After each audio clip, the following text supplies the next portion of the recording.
Nu skal vi have lavet fyldet til sigetønderne, og vi skal lige først have boret 8 huller hele vejen rundt her på skummet. Og det skal vi gøre på en maskine, der står lige her, og den larmer helt vildt. Så nu sætter den lige i gang, så nu er det ikke sikkert, at det ikke kan sige så meget nu her. Den kommer i gang sådan her.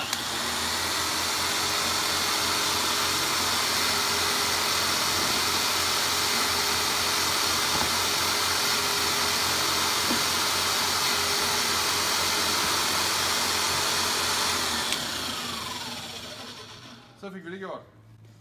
Nu går vi lige herover. Nu skal vi nemlig lige over sætte nogle magneter i. Herover der skal vi lige have markeret først, hvad der er op og hvad der er ned på vores høne. Fordi i og med at vi har med magneter at gøre, så er det jo vigtigt at vide, hvad for en af dem der vender mod nord og hvad for en der vender mod syd, for at de kan passe sammen.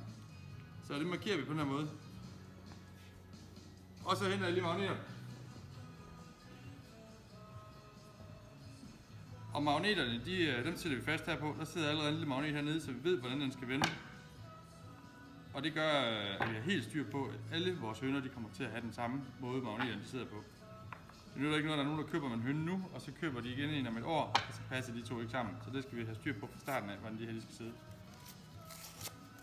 Og hvis jeg lige piller det her ud, så kan man sige, at det vi gør med magneterne også, det er, at vi limer dem fast ned i skummet.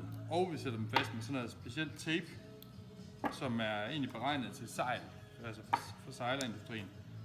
Og det har vi valgt, fordi det er meget, meget, meget stærkt, og det kan tåle vejr og vind. Det er jo vigtigt for vores produkt. Nu starter jeg lige med at prikke de her ting ned. Nu er der jo 2 huller her. Og så limer vi lige lidt ned her i bunden. Og så sætter vi magnet ned oveni, og så skal man ikke have det her lim på fingrene, fordi det er sindssygt varmt. Prøv at ligge herhen også. Sætter vi den her dernede i. Og så laver vi sådan en krydstæpning, som er lidt vigtigt for, at vi er sikre på, at de her magneter de ikke kommer herfra igen.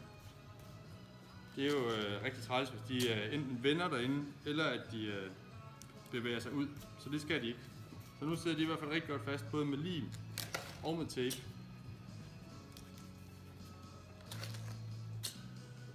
Så.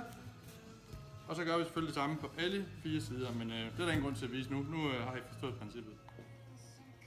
Her har vi delene til en sigetønde. Vi har forberedt oversiden her, lavet vores broderi på og vores logo. Derefter har vi skåret den til, så kanterne har nøjagtigt samme afstand til broderiet. Og nu er vi klar til at sy oversiden af hønen. Til det skal vi bruge topstykket her, og først 2 sidestykker, som bliver syet på her på hver side af broderiet, og 2 endestykker, som kommer til at afslutte for hver ende her. Når de dele er syet sammen, så har vi en færdig overside. Her har vi forberedt en underside, og den består også af 4 strimler og et net i midten for ventilation. Og så har vi lynlåsen her, så vi kan få hønen ud og ind. Og nu er vi klar til at sy over- og underside sammen.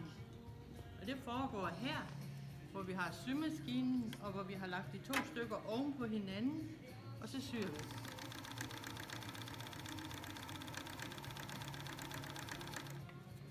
Når vi er færdige med det, har vi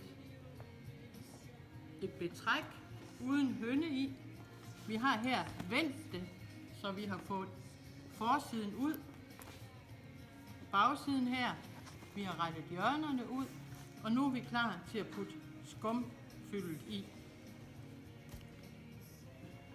Når vi har puttet fyldet i, så har vi en færdig sigetønde i farven Dawn, lige parat til at sende ud til kunden.